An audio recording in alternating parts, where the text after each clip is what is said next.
जय जोहार। आप देखना शुरू कर चुके हैं छत्तीसगढ़ का सबसे फेवरेट बुलेटिन। आपके साथ मैं हूं ललित प्रजापति। शुरुआत बड़ी खबर के साथ।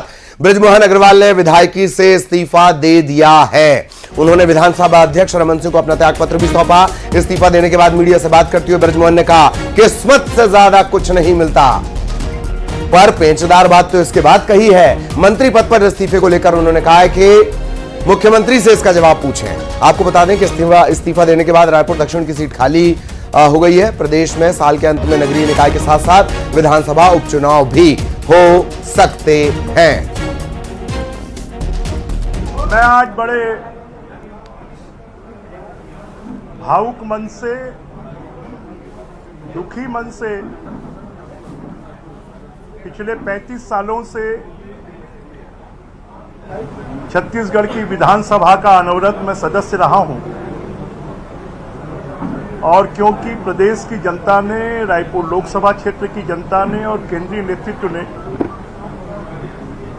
मुझे लोकसभा में भेजा है और कोई भी दोनों सदनों में से एक सदन के सदस्य रह सकते हैं, इसलिए मैं अब छत्तीसगढ़ की विधानसभा से आज मैंने विधानसभा अध्यक्ष जी को इस्तीफा दिया है। अब मैं लोकसभा का सदस्य रहूंगा। बृजमोहन जी हमारे वरिष्ठ साथी और 33 साल के विधानसभा का मध्य प्रदेश से लेकर छत्तीसगढ़ तक का अनुभव, लगातार मंत्री पद का अनुभव और उसके साथ ही साथ उच्च सदन के लिए चुनाव इनका हुआ। 5,50,000 वोट से जीत के वो दिल्ली के लिए, लोकसभा के लिए जीत गए हैं। तो आज विधिवत तरीके से बृजमोहन जी ने अपने छत्तीसगढ़ विधानसभा की सदस्यता से त्यागपत्र दिया है और उसको तुरंत स्वीकृत कर लिया। और बीजेपी सांसद बृजमोहन अग्रवाल को पूर्व मंत्री शिव डहरिया ने कांग्रेस में आने का ऑफर दिया है। डहरिया ने कहा कि बृजमोहन चाहें तो कांग्रेस में आ जाएं, वो जो चाहेंगे वो मिलेगा। बीजेपी में उनकी उपेक्षा की गई। डहरिया ने यह भी कहा कि बृजमोहन अग्रवाल अभी इस्तीफे के बाद भी 6 महीने तक मंत्री बने रहने की बात कर रहे हैं। ये तो आने वाले समय में पता चलेगा कि वो कांग्रेस में रहेंगे या बीजेपी में। बस कांग्रेस में आ जाएं, यहां सब कुछ मिलेगा। बृजमोहन अग्रवाल जी से मिलेंगे तो बात जरूर करेंगे कि उसके साथ जो भारतीय जनता पार्टी में अन्याय हो रहा है वो निश्चित रूप से उनको दरकिनार किया जा रहा है। और ऐसे मजबूत नेता है, 8-8, 9-9 बार विधानसभा जीते हैं, तो एक मजबूत नेता को दरकिनार किया जा रहा है भारतीय जनता पार्टी में। तमाम कार्यकर्ताओं की क्या स्थिति होगी, पार्टी को विचार करना चाहिए भारतीय जनता पार्टी को। अब वो क्या करेंगे वो चर्चा करने के बाद ही पता चल पाएगा। लेकिन हम तो सलाह देते हैं कि ऐसे पार्टी जहां उनकी सुनवाई नहीं हो रही है। और इधर डहरिया के बयान पर बीजेपी सांसद बृजमोहन अग्रवाल ने पलटवार किया। कहा, डहरिया खुद तो विधायक पद गंवा चुके हैं, सांसदी भी हार गए, उनके पास कोई काम है नहीं। साफ कर दिया कि जब तक जिंदा रहूंगा बीजेपी में रहूंगा।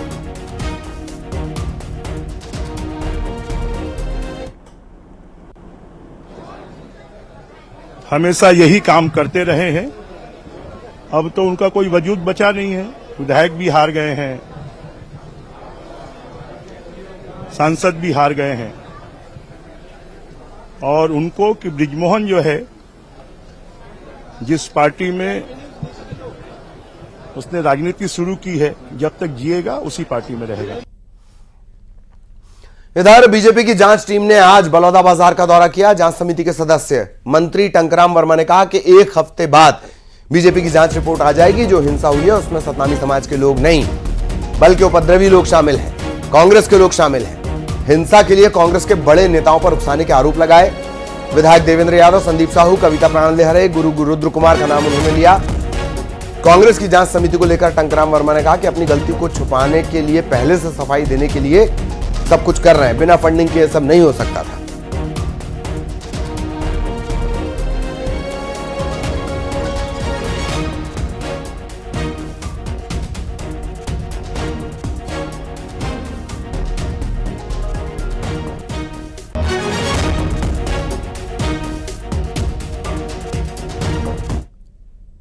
और बलौदाबाजार मामले को लेकर खाद्य मंत्री दयालदास बघेल ने कांग्रेस पर हमला बोला। उन्होंने कहा कि कांग्रेस ने समाज को भड़काने का काम किया। 15,000 लोगों के खाने की व्यवस्था कांग्रेस ने की।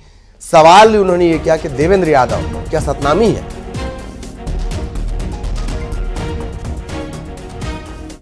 तो कांग्रेसियों का है। समाज को बदनाम करने के लिए इन लोगों का षड्यंत्र है। आप सबको देख ही रहे हैं। 15,000 लोगों को भोजन का व्यवस्था, बस गाड़ी का व्यवस्था, और मंच में कौन बैठा है वो भी दिख रहा है। देवेंद्र यादव क्या सतनामी है? वो भी दिख रहा है, और उसके साथ और कौन कौन है वो भी दिख रहा है। देवेंद्र यादव का खुला चैलेंज है, मंच की कोई फोटो दिखा दे जो हम दिखा देंगे, हम दिखाएंगे मंच का फोटो दिखा। और इन सब के बीच बलौदाबाजार जिले में धारा 144 की मियाद 20 जून तक बढ़ा दी गई है। शांति बनाए रखने के लिए प्रशासन ने फैसला लिया है। जैतखम में तोड़फोड़ के बाद हिंसा भड़की थी, कलेक्ट्रेट में तोड़फोड़ और आगजनी हुई थी, और इसे लेकर आरोप प्रत्यारोप के सिलसिले भी लगातार चल रहे हैं। प्रशासन का फैसला 20 जून तक लागू रहेगी धारा 144।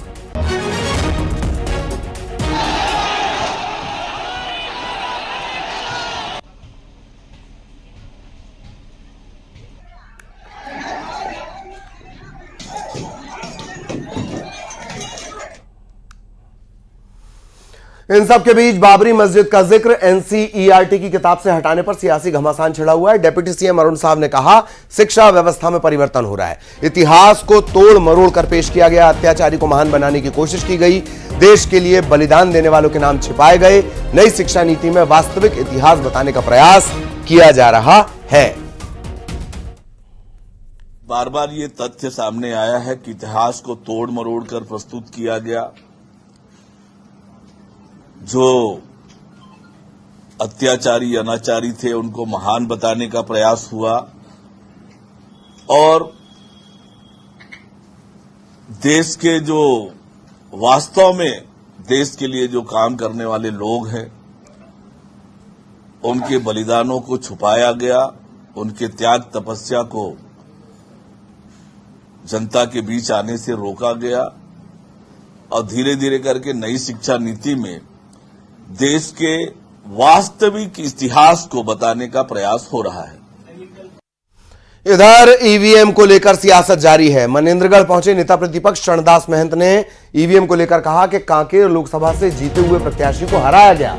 ये मशीन ईवीएम माता है। देखिए, यहां तो कांकेर में भी जीतते हुए प्रत्याशी को हरा दिया गया। ये मशीन जो ईवीएम माता है। इधर जगदलपुर नगर निगम पर बीजेपी का कब्जा हो गया है। कांग्रेस के महापौर समेत 5 पार्षदों ने बीजेपी ज्वाइन कर ली, और इसके बाद निगम में संख्या बल यानी आंकड़ा बदल गया। अब बीजेपी के पास 25 और कांग्रेस के पास 23 पार्षद है। इस बदलाव के बाद बीजेपी ने एमआईसी में सदस्यों की सूची तैयार कर ली है। इसमें दल बदलकर कांग्रेस छोड़कर बीजेपी में आए पार्षदों को जगह मिलेगी। कांग्रेस ने बीजेपी को बहुमत साबित करने की चुनौती दी है। बीजेपी भी बहुमत साबित करने का दावा कर रही है। गौरतलब है कि 5 महीने बाद नगर निगम का चुनाव होना है। अभी भारतीय जनता पार्टी, जो कि हमारी संख्या पहले 19 थी, आज की डेट में 25 हैं, क्योंकि कांग्रेस की मेयर और कांग्रेस के 5 पार्षद भारतीय जनता पार्टी को ज्वाइन किए हैं, तो 25 हमारे पास और कांग्रेस के पास 23 हैं। कांग्रेस बोलेगी बहुमत साबित करना पड़ेगा। बिल्कुल करेंगे, वो अविश्वास प्रस्ताव लाना चाहिए, क्योंकि बहुमत साबित करने के लिए कांग्रेस के बोलने से नहीं होगा। बहुमत साबित करने के लिए प्लेटफॉर्म है जो कि नगर निगम एक्ट में लिखा हुआ है। वो अविश्वास प्रस्ताव लाएं और बहुमत बिल्कुल इनके तरह जैसे पलायन नहीं करेंगे। इस बात का सबूत, इस बात के लिए गारंटी देता हूं मैं कि हम पलायन नहीं करेंगे, सामना करेंगे और बहुमत भी साबित करेंगे। महापौर पूरे कानूनी दावपेच को समझते हुए भागी है कांग्रेस छोड़कर, अपने भ्रष्टाचार को छुपाने के लिए। जनता का फेस नहीं कर सकती, और मुझे नहीं लगता कि महापौर में इतनी भी नैतिकता है कि वह कांग्रेस और शहर के लोगों की उम्मीदों पर कि मैं बहुमत साबित करूंगी, ऐसा उसमें विश्वास नहीं है। वो अविश्वासी महिला है। गरियाबंद के पसौद में काला जादू के लिए शव के अंग निकालने का मामला तूल पकड़ता जा रहा है। तंत्र मंत्र के लिए कब्र से रोशनी साहू के शव के हाथ और खोपड़ी निकाली गई। गायब अंगों को ढूंढने के लिए पुलिस ने डॉग स्क्वाड की टीम के साथ पसौद गांव की जांच की है। जांच के लिए कब्र को दूसरी बार खोदा गया। वहीं डॉग स्क्वाड की टीम गांव पहुंची, जांच की।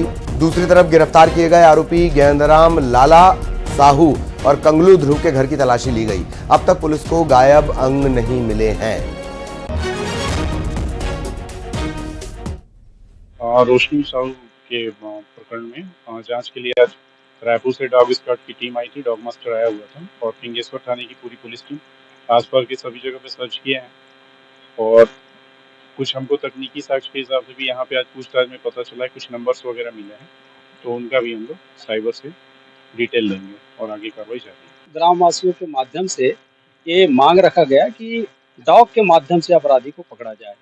आज थाना पिंगेश्वर के प्रभारी द्वारा एडिशनल एसपी के निर्देश पर, एसडीएम मैडम के निर्देश पर निश्चित रूप से आज ग्राम पसौद में डॉग लेके आए। पसौद में रोशनी साहू के 100 से अंग गायब करने के मामले में एक नया मोड़ आया है। काला जादू के वारदात में एक नया मोड़ आया है।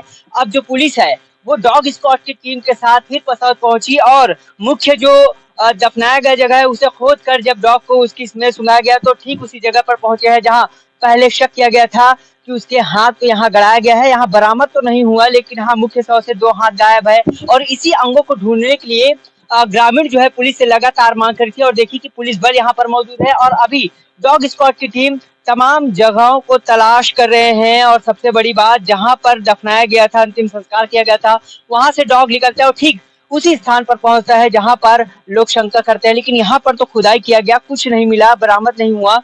अब डॉग स्क्वाड टीम की मदद लिया जा रहा है। इस पूरे मामले में 3 संदेही जो है पुलिस हिरासत में है।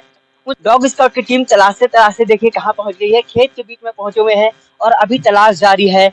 ये नया मोड़ आया हुआ है पसौद में जहां पर काला जादू के लिए, तंत्र मंत्र के लिए रोशनी साहू के 100 से 2 हाथ निकाले गए थे। 3 आरोपी को पकड़ा गया है और डॉग को जैसे ही मुख्य शव का उसकी स्मेल सुनाया गया तो वो किन खेतों से होते हुए यहाँ पर पहुंच गई है और यहाँ अब जांच चल रहा है। क्या तलाश में क्या कुछ मिलता है आने वाले समय में पता चलेगा। लगातार इस खबर को लेकर हम अपडेट आप तक पहुंचाते रहेंगे। सबसे पहले न्यूज़ 18 पर ही आप खबर देखेंगे। फिलहाल पसौद में अभी रोशनी साहू के अंगों का, गायब हुए अंगों का तलाश जारी है। न्यूज़ 18 के लिए गरियाबंद से शेख इमरान। इधर कवर्धा में मनरेगा में काम के दौरान लापरवाही का मामला सामने आया। मां बाप के साथ साथ बच्चे भी काम करते नजर आए लेकिन अधिकारी इस तरफ ध्यान नहीं दे रहे। लोहारा जनपद पंचायत के दरगवा में तालाब गहरीकरण का काम चल रहा है, यहां ये लापरवाही नजर आई है।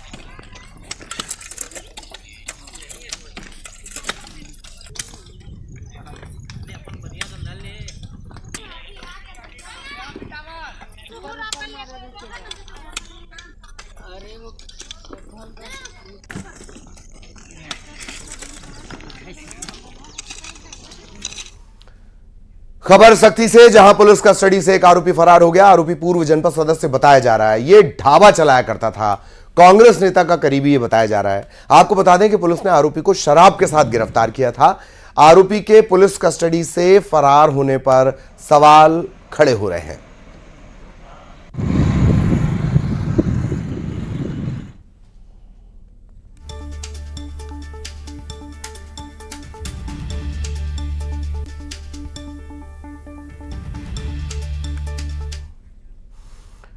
इधर बालोद में ट्रक और कार की टक्कर हो गई, 12 लोग इसमें घायल हो गए। घायलों में महिला और बच्चे भी शामिल हैं। एक महिला की हालत गंभीर है। ये सभी लोग शोक कार्यक्रम में शामिल होकर वापस आ रहे थे और तभी ये दर्दनाक हादसा हो गया। डोंडी थाना इलाके के डोंडी नगर में ये एक्सीडेंट हुआ है। सभी घायलों का उपचार चल रहा है।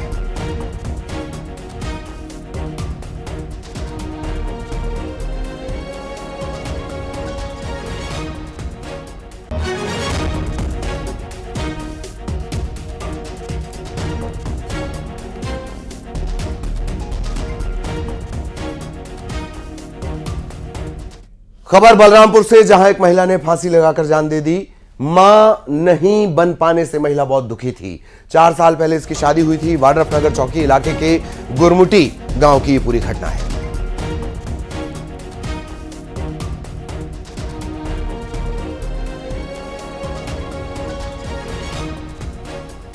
इधर बलरामपुर में 40,53,000 का धान ही गायब हो गया। भंवरलाल समिति से 40,53,000 का धान गायब है। समिति प्रबंधक के खिलाफ मामला दर्ज किया गया है।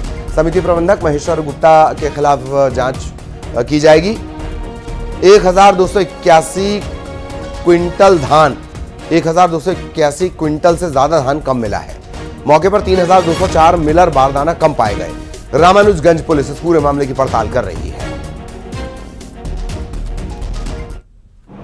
में विपणन वर्ष 2023-2024 में अनियमितता के प्रकरण में RN पेकरा सहायक आयुक्त सहकारिता समिति बलरामपुर द्वारा एक लिखित आवेदन एवं ऑडिट रिपोर्ट लाकर पेश किया गया कि अनियमितता पाए जाने से इनके विरोध में 409 का अपराध कायम कर विवेचना में लिया गया है। करीब ये 40 लाख का गबन का मामला है और आरोपी की पता चला जारी।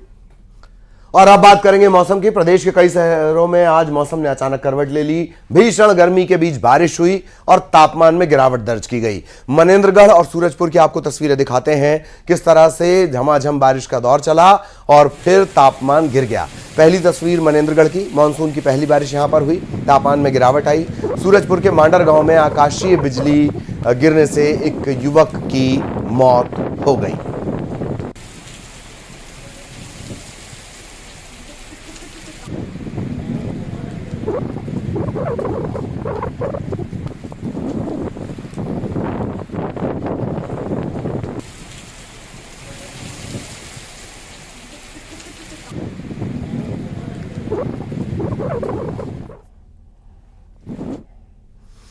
अंबिकापुर पुलिस लाइन में ताइक्वांडो का प्रशिक्षण ले रहे बच्चे अचानक सांसद चिंतामणि के निवास पर पहुंच गए। बच्चों ने सांसद चिंतामणि महाराज से उनके ट्रेनर को ड्यूटी से मुक्त करने की मांग की है। बच्चों का कहना है कि उनके ट्रेनर राधेश्याम की ड्यूटी जशपुर जिले में लगी है। वहीं कुछ दिनों में बच्चों का ताइक्वांडो का कंपटीशन होने वाला है। ट्रेनर के न रहने से बच्चों की प्रैक्टिस अधूरी हो रही है। आपको बता दें कि अंबिकापुर के पुलिस लाइन में 2017 से आरक्षक राधेश्याम मानिकपुरी बच्चों को निःशुल्क ताइक्वांडो का प्रशिक्षण दे रहे हैं। इन सब के बीच उनकी ड्यूटी अन्य जिलों में लगने से बच्चों की प्रैक्टिस नहीं हो पा रही।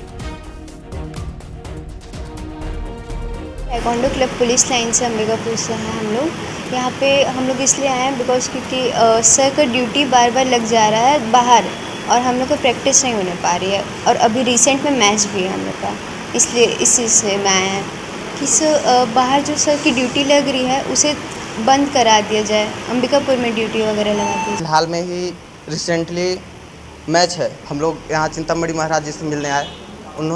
उनसे हम लोग का बात हुआ और उन्होंने हमें आश्वासन दिया कि आईजी से बात हो गया है, अब से हम लोग को ऐसा परेशानी नहीं होगा। जैसे कभी भी बीच बीच में क्लास बंद हो जाता था, जिसकी वजह से बहुत सारे बच्चों का क्लास नहीं हो पा रहा था। अभी आप लोग कहाँ टूर्नामेंट खेलने की तैयारी हैं? अभी रिसेंटली में रायगढ़ से अब जीत के लिए आते हैं तो और आगे नेशनल लेवल पे जाएंगे। दिक्कत होगा वहाँ मैच में, तो वही लोग कहने आए थे कि हम लोग का जो ट्रेनिंग देने वाले हैं उनको ड्यूटी इधर उधर ना लगाएं, जिससे कि हम लोग को बढ़िया से ट्रेनिंग मिल सके। और चूँकि बच्चों के भविष्य का भी बात है ये, तो इसलिए मैं भी आईजी साहब से बात किया हूँ। और अब भोपाल से बड़ी खबर आपको बता दें, अब मध्य प्रदेश में 24 घंटे बाजार खुलेंगे। ये लगभग साफ हो गया है, ऐलान करना बस बाकी है। सीएम डॉक्टर मोहन यादव ने ट्वीट कर ये जानकारी दी है। उन्होंने लिखा है 24 घंटे बाजार से बढ़ेगा व्यापार, राज्य की अर्थव्यवस्था को लगेंगे पंख। 24 घंटे बाजार खोलने को लेकर श्रम विभाग ने प्रस्ताव भेजा था। सीएम के ट्वीट के बाद अब जल्द ये आदेश की शक्ल ले सकता है। मध्य प्रदेश में 24 घंटे बाजार खुलेंगे। शुरुआती दौर में कुछ ही शहर होंगे जो 24 घंटे खुले रहेंगे, उसके बाद यहां का रिजल्ट देखा जाएगा और फिर बाकी शहरों में भी इसे बढ़ाया जाएगा।